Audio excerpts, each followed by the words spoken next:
Believing that small black rectangle in your hand is merely a tool for communication is the most dangerous misconception of our age.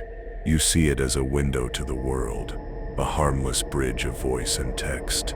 But I have stared into its polished dark surface and seen what it truly is, a cracked mirror reflecting not your face, but the hungry void on the other side. A modern seance, a digital Ouija board humming with unseen energies, its circuits not just copper and silicon, but veins through which cold whispers flow. It is a summoning circle you carry in your pocket, and with every call you answer, you are blindly inviting something in.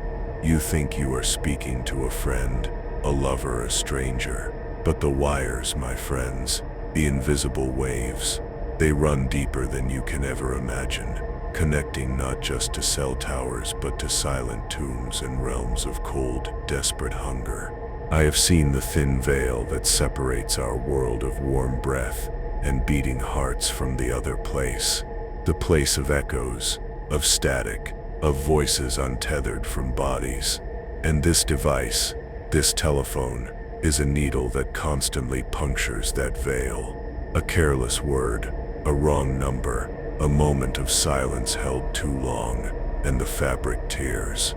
What spills through is not always benign.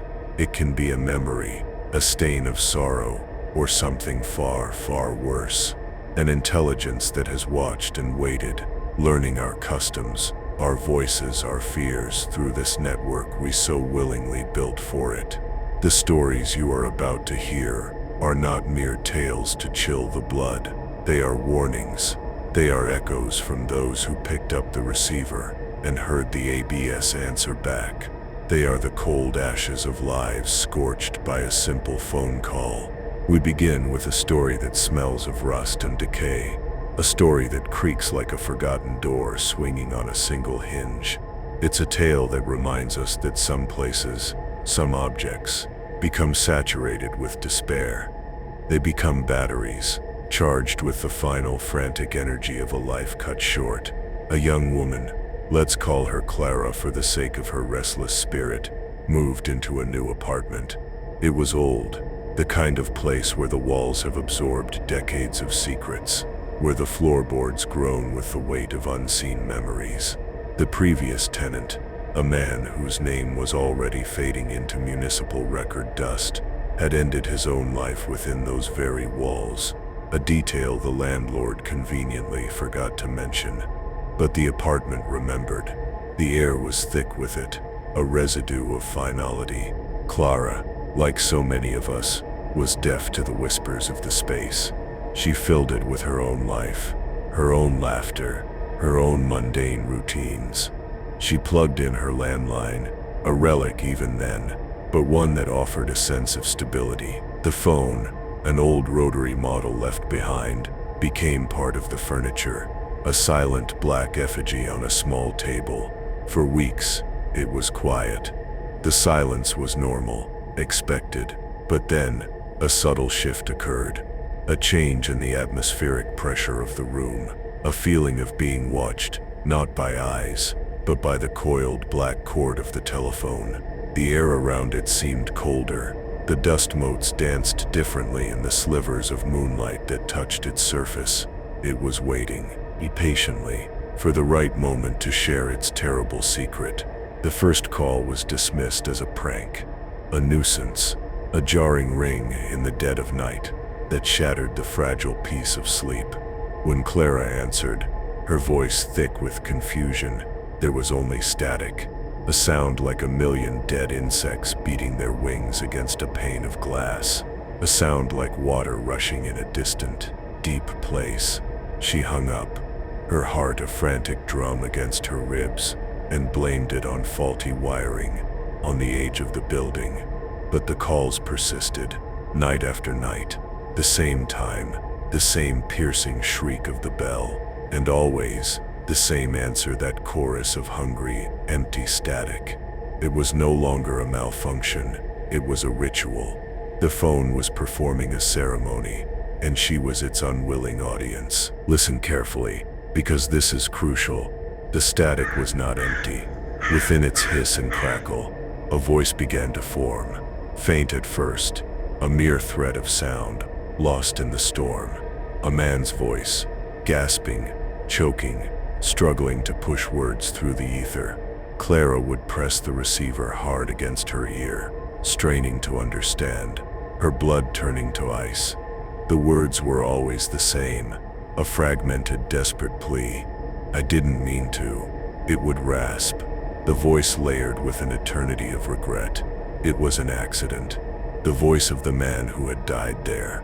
His final moments, his final thoughts, imprinted on the very fabric of the room, now echoing through the copper wires, a psychic stain that could not be washed away. The terror escalated. It was no longer just a voice in the static, it became a presence.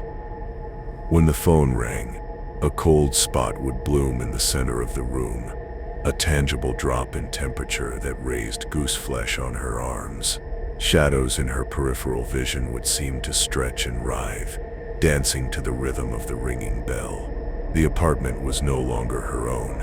It was a mausoleum, and the telephone was the tombstone that spoke. She was living inside a memory, a guest in someone else's eternal looping nightmare. The man's despair was a miasma, a poison seeping from the receiver, and she was breathing it in with every frantic gasp for air. It was an infection of the soul, transmitted through sound waves. She tried to fight it. She unplugged the phone, wrenching the cord from the wall with trembling hands. For a single night, there was silence, a thick, watchful, and somehow more terrifying silence than the ringing. But the next night, it began again. The bell shrieked, shrill and demanding, despite being completely disconnected from the line. It was impossible. It defied all logic, all reason. The sound was no longer coming through the wires. It was coming from the object itself. It had become a beacon, a mouthpiece for the tormented vestige of the man who had died. It was a broken cross on an unholy altar, and the ghost was determined to make its confession, to her or to anyone who would listen. This is where everything changes for you, because you must understand that the device did not create the entity. It merely gave it a voice. The despair was already there, soaked into the wood and plaster. The telephone acted as an amplifier, a speaker for the silent scream that had been echoing in that room for months. Think of it like a divining rod, but instead of water, it finds pockets of intense, trapped emotional energy. This is not a ghost story in the traditional sense. It is a story about psychic residue, about the indelible mark that tragedy leaves on a physical location, a mark that can sometimes learn to communicate. It can learn to use the tools we leave behind, twisting them to its own desperate purpose. Clara was trapped in a feedback loop of horror. The calls grew more insistent, the voice clearer, more desperate. It was no longer just a whisper in the static.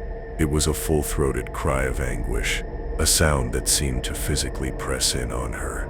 "Please," it begged, the word distorted and elongated. "Help me." How do you help a memory? How do you comfort an echo? The line between her reality and the man's final moments began to blur. She started having nightmares, visions of his final act playing out in her mind's eye as if she were a spectator. The phone was not just calling her, it was pulling her into its orbit, into the gravity of its singular tragic event. The climax was not loud or violent. It was a moment of quiet, soul-shattering terror. One night, after the disconnected phone rang for an hour straight, it abruptly stopped. The silence that followed was absolute, heavy, and profound. Clara, huddled in her bed, waited, every nerve screaming. And then, a new sound. A soft, wet, dripping noise coming from the corner where the phone sat. She fumbled for the light, her hand shaking uncontrollably. When she finally flicked the switch, she saw it. A dark, thick liquid was oozing from the earpiece of the old rotary phone, pooling on the table and dripping onto the floor. It was the color of dried blood.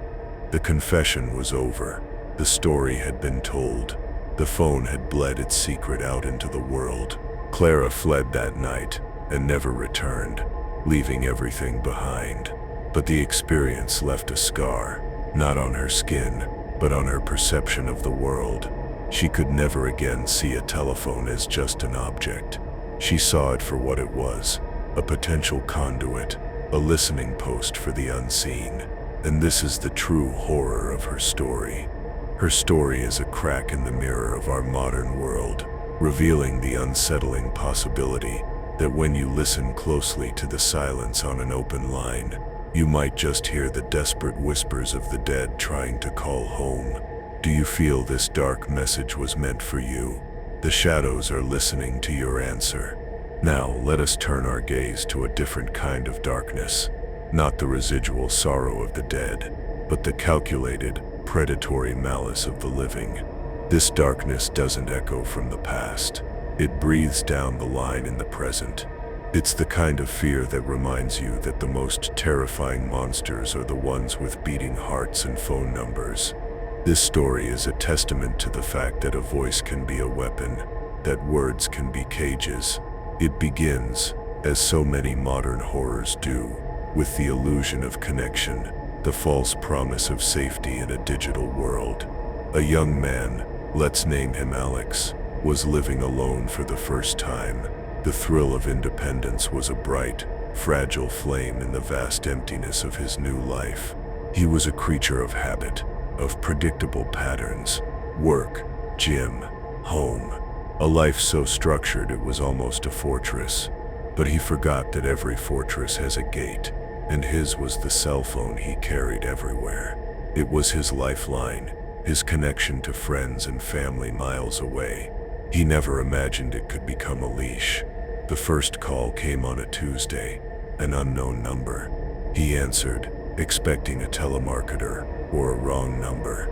There was silence, not static, not a dead line, but a heavy, deliberate silence. He could hear breathing, slow, steady, and unnervingly close. He said hello, then asked who was there. The only response was the soft, rhythmic sound of exhalation. After a moment that stretched into an eternity, the line went dead. He dismissed it. A weirdo, a glitch. He moved on. But the next day, it happened again. Same unknown number, same unnerving, breathing silence. This was no longer a random occurrence. It was a message, a statement of presence. Someone was watching him. Someone knew his number. Someone was taking a perverse pleasure in invading his solitude with their unseen, unheard presence. The calls started to become a daily ritual, a dark punctuation mark in his routine. He would see the number flash on his screen, and a cold dread would seep into his bones. He began to fear the ringing of his own phone. The very device meant to connect him to the world was now isolating him in a bubble of pure terror. The silent calls were the first stage, the psychological siege. Then the tormentor changed tactics. The breathing was replaced by a voice, a whisper. It was distorted, filtered through some device that made it sound like grinding stones, genderless and utterly devoid of humanity. It didn't threaten him, not at first. It would whisper details about his day. You left the office late tonight, Alex. That blue shirt suits you. You looked tired at the gym. The fortress of his routine had been breached. The watcher was not distant. They were close. They were seeing him, chronicling his life, turning his private moments into a spectator sport. The whispers were proof that his life was no longer his own. Panic began to set in, a cold and greasy tide rising in his chest. He was being stalked. But how? He lived in a secure building. He varied his routes. He became paranoid, scrutinizing every face in the crowd, every car that seemed to be behind him for too long. His world, once open and full of possibility, had shrunk to the size of a keyhole, the one his tormentor was peering through. The phone was the conduit for this poison. Every time it rang with that dreaded number, it was another dose. He reported it to the police, but without direct threats. Their hands were tied. It was just a voice, just words. But Alex knew the truth. The voice was a promise of something more, a shadow of an inevitable violence. The whispers grew more personal, more invasive. The entity on the other end of the line began to speak of his past, of things no stranger could possibly know. Details from his childhood, names of old friends, fears he had never spoken aloud. The stalker wasn't just watching him in the present. They had excavated his entire life. The feeling of violation was absolute. It was as if his own memories had been broken into, his history stolen and weaponized against him. The voice was no longer just an observer. It had become a dark god, an omniscient narrator of his life, whispering the script back to him with chilling accuracy. Where was this information coming from? The question itself was a form of madness. And this is the moment everything changes. He realized the stalker wasn't just using the phone to talk to him. They were using it to listen.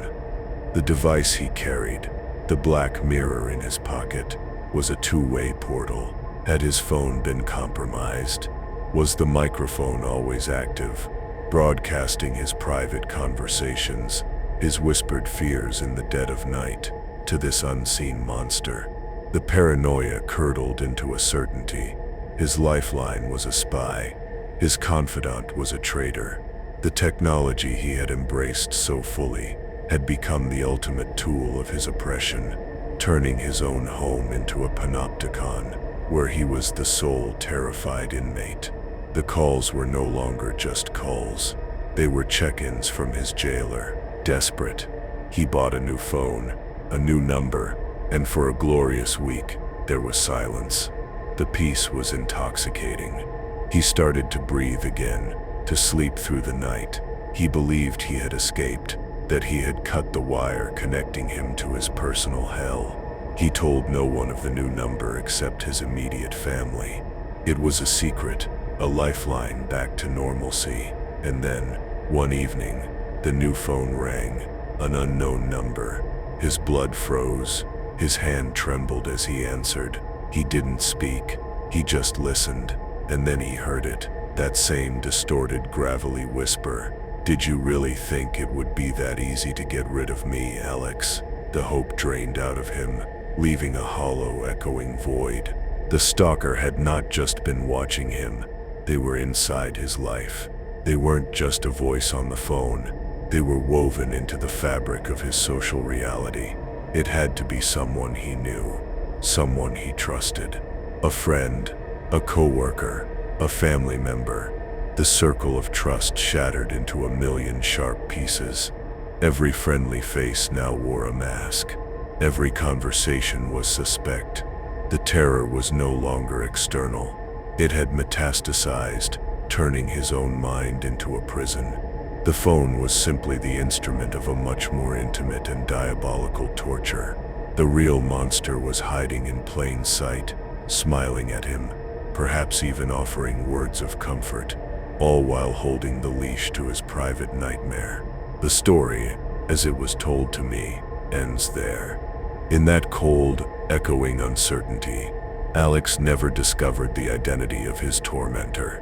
He was forced to live in a state of perpetual vigilance, a ghost in his own life, haunted not by the dead, but by the living. His story is a chilling parable for our hyper-connected age. It's a warning whispered through the static of our digital lives. It reminds us that when we open a line of communication, we do not always know what is on the other end. We invite voices into our most private spaces, trusting a technology we do not fully understand. And sometimes, the voice that answers is not a friend, but a predator, using our own tools to dismantle us, piece by terrifying piece. Every soul that joins us here feeds the voice that whispers from the darkness, so let it be known you are listening. Let us now descend into a different stratum of this abyss, a place where the calls do not torment, but predict. A place where the line between coincidence and prophecy becomes so thin it ceases to exist. This is the realm of the omen, the harbinger, where the telephone transforms from a tool of communication into an oracle of doom. This next account is not one of a malevolent entity, but of something perhaps more terrifying, a glimpse into the machinery of fate, a look at the cold and partial script of what is to come. It's a story about a woman who received a call that announced a death moments before it actually happened. A chilling whisper from the immediate, unavoidable future. Our subject is a nurse, a woman we will call Elena. Her life was governed by the rhythm of beeping machines, the scent of antiseptic, and the constant humbling presence of mortality. She was pragmatic, grounded in science and procedure. The supernatural was a fantasy, a collection of stories told to frighten children. Her world was one of palpable, measurable reality. Her husband, Mark, was a lineman for the power company, a man who worked with his hands, who climbed great heights and wrestled with the raw, untamed power of electricity. They were two halves of a whole, grounded in the tangible world. Their love was their anchor, a fortress against the chaos of life and death she witnessed daily at the hospital. One afternoon, Elena was at home, enjoying a rare day off. The house was quiet, filled with the lazy golden light of a summer day. Mark was at work, somewhere high above the ground, mending the arteries of the city. The phone rang, a landline, its shrill cry cutting through the peaceful silence. The number on the caller ID was Mark's cell phone. She smiled, expecting his daily check-in call. She picked up the receiver, a cheerful hello on her lips. But the voice that answered was not her husband's. It was a woman's voice, cold, monotone, and oddly distant, as if speaking from the bottom of a well. "I'm sorry," the voice said without preamble or emotion, "but your husband has been in a terrible accident. He's dead." Elena's world tilted on its axis. The words made no sense. It was a prank, a cruel, sick joke. Her mind reeled, trying to process the absurdity. "Who is this?" she demanded, her voice shaking. "How did you get this phone?" But there was no answer. The line went silent, then disconnected with a soft click. For a moment she stood frozen, the receiver pressed to her ear, listening to the dial tone. A wave of cold fury washed over her. Who would do such a thing? She immediately tried to call Mark's cell back. It went straight to voicemail. She tried again. Voicemail. A small, cold seed of fear began to sprout in the pit of her stomach, its tendrils wrapping around her heart. She paced the floor, a caged animal, her mind a whirlwind of denial and burgeoning panic. The logical part of her brain, the nurse's brain, screamed that it was a hoax. People are cruel. Wrong numbers happen. But the woman's voice, its chilling lack of emotion, its finality, it haunted her. It didn't sound like a prankster. It sounded like a bureaucrat from the other side, filing a report. She was about to call his work, to confirm he was safe, to quell this rising tide of terror, when the phone rang again. This time, she looked at the caller ID with a sense of profound dread. It was an unknown number. She knew, with a certainty that defied logic, that this was the call, the real one. Her hand trembled as she answered. The voice on the other end was a man, his tone gentle but grave. He was Mark's foreman. He began with the words every spouse dreads. "Ma'am, there's been an accident." And as he spoke, detailing the fall, the failed safety line, the impossible tragedy, Elena was not listening to him. She was listening to the echo of the woman's voice, the cold pronouncement that had arrived minutes earlier. The foreman's words were just a confirmation, a postscript to a prophecy that had already been delivered. The first call had not been a prank. It had been a premonition, a piece of information that had somehow broken free from the timeline and arrived ahead of schedule. But the most disturbing detail, the one that broke the foundations of her rational mind, was this: when they recovered Mark's belongings. His cell phone was found in his pocket. It was completely destroyed, shattered by the impact of the fall. It could not have made a call. The screen was a spiderweb of broken glass, the battery dislodged, the internal components crushed.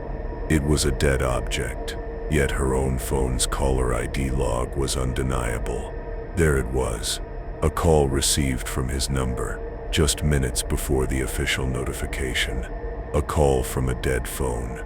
A call that was, by all measures of science and technology, utterly and completely impossible. What the stars don't tell you openly is that time is not the straight line we perceive it to be. It is a river, with eddies and currents, where information can sometimes loop back on itself. Elena's call was a piece of temporal flotsam, a message from a future that was already set in stone. The voice on the phone, what was it? Was it an angel, a spirit, or was it something more impersonal? Was it the universe's own automated notification system, a glitch in the cosmic switchboard delivering a message before the operator was ready? The lack of emotion in the voice suggests the latter. It was not a being offering comfort, but a system reporting a fact. Your husband is dead. A statement of what had, for all intents and purposes, already happened in the grand, indifferent tapestry of fate. This event did not just leave Elena a widow. It left her unmoored from reality. The solid ground of science and logic she had built her life upon had crumbled into dust. She was left with an impossible truth, that the universe we experience is only a fraction of the whole story. That there are rules and mechanisms at play that we cannot comprehend. The phone, in this case, was not a conduit for a ghost, but a receiver for a temporal echo. It picked up a signal not from another place, but from another when. A signal broadcasted by the sheer force of a traumatic event. A signal that contained the most potent information in the universe, the knowledge of an ending. Her story serves as a chilling reminder of our own ignorance. We build our networks, our towers, our satellites, believing we are mastering communication. But we are like children playing with a complex machine, unaware of its true function. We send our voices across the ether, but what other signals are already present in that same space? What echoes of future tragedies, what whispers of events yet to unfold, are flying past our ears every second of every day? Elena's experience suggests that sometimes, under the right tragic circumstances, one of those signals can find a receiver, and for a brief, terrifying moment, the veil of causality is lifted, and we are forced to hear the news before it has even had time to happen. Now, we must tread carefully, for our final story takes us into the deepest, most primal part of the darkness. It is not about echoes of the dead, the cruelty of the living, or the chilling indifference of fate. It is about something else entirely. Something ancient, something formless, and something that should never, under any circumstances, learn a human voice. This story is about a call that was not from a person, or a ghost, or the future. It was a call from something other, a voice that belonged to no world we know, a sound that was a key meant to unlock the most fragile doors of the human mind. This is the story of a sound that can break you. It centers on a small group of university students, linguistic enthusiasts, who stumbled upon a strange phenomenon while studying audio archives. They were digitizing old reel-to-reel tapes from a defunct paranormal research society from the 1970s. Most of it was nonsense, EVP sessions that were clearly radio interference, recordings of creaking doors and overactive imaginations. They treated it as a joke, a fun project for a rainy weekend. They were cataloging recordings of so-called phone calls from the dead, a popular area of research for these old ghost hunters. They listened to hours of static, of grieving relatives whispering to dial tones, of obvious hoaxes. It was mundane, until they found a tape labeled simply, "The Listener." The tape was different. The audio quality was surprisingly clear. It began with the voice of one of the original researchers, his tone strained, academic but laced with a palpable sense of dread. He explained that they had been experimenting with an open phone line, broadcasting white noise into it, and recording what, if anything, came back. A sort of technological seance. For weeks, they got nothing. Then one night, they recorded a response. The students leaned closer to the speakers, their amusement turning to curiosity. What they heard next was wrong. It was a voice, but it wasn't human. It was a series of clicks, whistles, and guttural chittering sounds, arranged in a pattern that was unmistakably linguistic. It had rhythm. It was a language. The students were electrified. This was not a prank. It was a genuine, unexplained linguistic artifact. They began to analyze it, running it through spectrographs, breaking down the phonetics, trying to find any root in known human languages. There was none. It was utterly alien. The sounds themselves were deeply unsettling. Some of the frequencies were so low they were felt more than heard, a subsonic thrumming that vibrated in their chests. Others were impossibly high-pitched, scratching at the edges of their hearing. Listening to it for too long induced a strange sense of vertigo and nausea. It was a sound that seemed to actively resist comprehension, a sound that felt hostile to the human brain. But the truth is, the voice on the tape was not just a language, it was an infection. The more they listened, the more it began to affect them. They started having shared nightmares. They dreamt of vast, empty spaces between stars, of impossible geometry, and of a cold, overwhelming intelligence that regarded humanity with the same interest a scientist has for bacteria under a microscope. The sounds from the tape began to creep into their waking hours. They would hear the clicks and whistles in the hiss of a faucet, in the rustle of leaves, in the static between radio stations. The language was imprinting itself onto their minds, rewriting their perception of reality from the inside out. The recording was not just a recording, it was a seed, and it had found fertile ground. One of the students, a young man named Ben, became obsessed. He would listen to the recording for hours on end, convinced he was on the verge of a breakthrough, of translating this impossible tongue. His friends grew worried.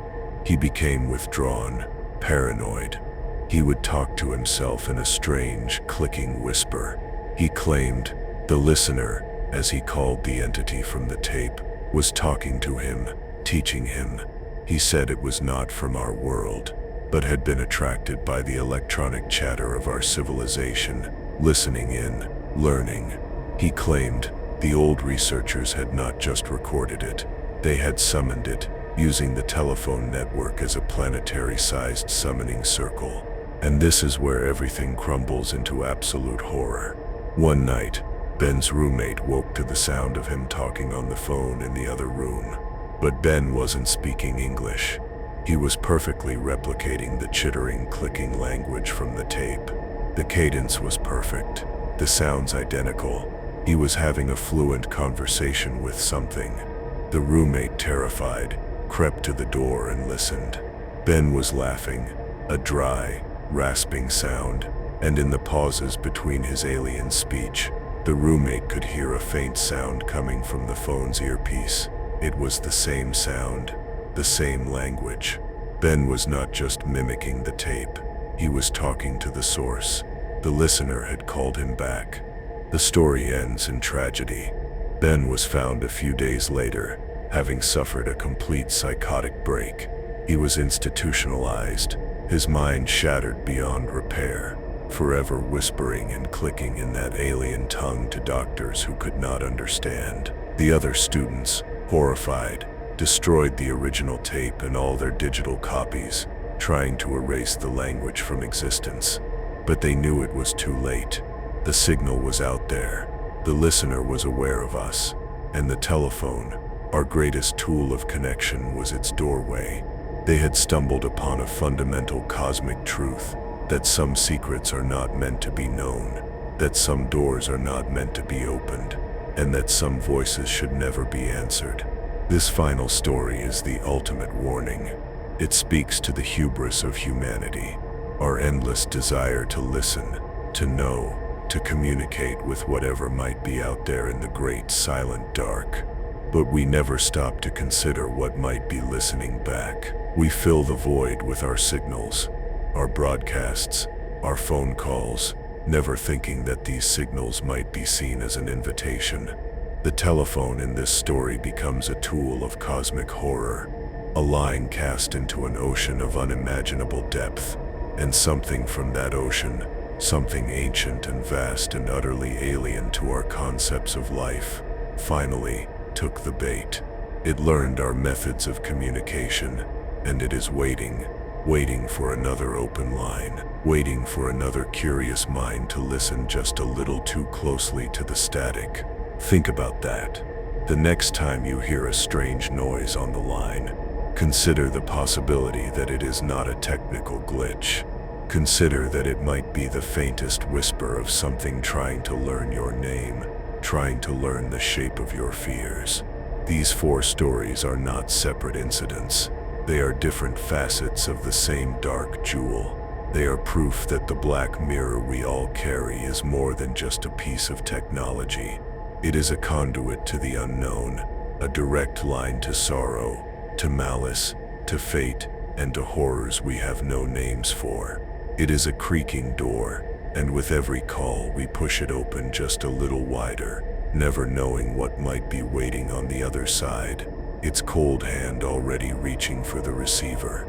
The echoes of these stories will now settle in your mind, like cold ashes in a long dead fire. They will be there when your phone rings in the dead of night, when you hear static on a clear line, when an unknown number flashes across your screen. You will remember the weeping ghost, the whispering stalker, the prophetic voice, and the chittering alien tongue. These are not fictions designed to entertain. They are cautionary visions, glimpses through the cracks in reality's thin veneer. They serve to remind you that in a world woven together by invisible wires and waves, you are never, ever truly alone, and the voices you hear might not be the ones you think they are. Be careful who you answer to. The darkness I speak of is not just in these stories. It is a fundamental part of the universe, a silent, listening presence. Our technology, in its arrogance, has simply given it a new way to reach us, a new mask to wear. The telephone has become its favorite instrument, a hollow bone through which it can whisper its secrets and its threats directly into the sanctum of our minds. What I have shared with you tonight is a map, a guide to recognizing the signs, to understanding the true nature of the device you hold so dear. It is a warning to treat it with the respect and the fear it deserves, for it is not just a phone, it is a gateway, and the line is always open. Do you feel this dark message was meant for you? Let the shadows in the comments know your truth. Every soul that joins this congregation feeds the voice that whispers from the darkness. Do not let it whisper into the void.